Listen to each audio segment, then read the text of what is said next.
ജനപ്രിയ സംവിധായകനായ എം പത്മകുമാറിന്റെ പുതിയ ചിത്രമായ ക്വീൻ എലിസബത്ത് ഡിസംബർ 29-ന് തിയേറ്ററുകളിലെത്തും.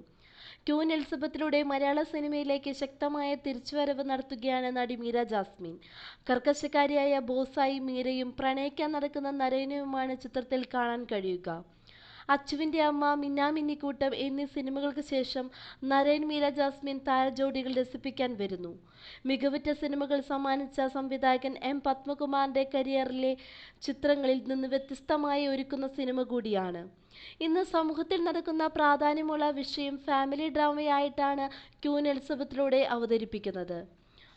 വൻ താരനിരയാണ് ചിത്രത്തിൽ അണിനിരക്കുന്നത്. ശ്വേതാ മേനോൻ, രമേഷ് പിഷാരടി, വി കെ പ്രകാശ്, ശ്യാമപ്രസാദ്, ജോണി ആന്റണി, മല്ലിക സുകുമാരൻ, ജൂഡ് ആന്റണി, ആര്യ, ശ്രുതി രജനികാന്ത്, സാനിയ ബാബു, നീന കുറുപ്പ്, മഞ്ജു പത്രോസ്, വിനീത് വിശ്വം, ചിത്ര നായർ, രഞ്ജി കങ്കോൽ എന്നിവർ ഈ ചിത്രത്തിൽ അഭിനയിക്കുന്നുണ്ട്. സംഗീത സംവിധാനം രഞ്ജിൻ രാജും ഛായാഗ്രഹണം ജിത്തു ദാമോദറും നിർവഹിക്കുന്നു. ക്വീൻ എലിസബത്തിന്റെ ട്രെയിലർ പ്രേക്ഷകരെ രസിപ്പിക്കുന്നതാണ്. ബ്ലൂ മൗണ്ട് പ്രൊഡക്ഷൻസിന്റെ ബാനറിൽ രഞ്ജിത്ത് മണ്ണംപ്രക്കാട്ട്, എം പത്മകുമാർ, ശ്രീറാം മണ്ണംപ്രക്കാട്ട് എന്നിവരാണ് ചിത്രം നിർമ്മിക്കുന്നത്. അർജുൻ ടി സത്യനാണ് ചിത്രത്തിന്റെ രചന നിർവഹിച്ചിരിക്കുന്നത്.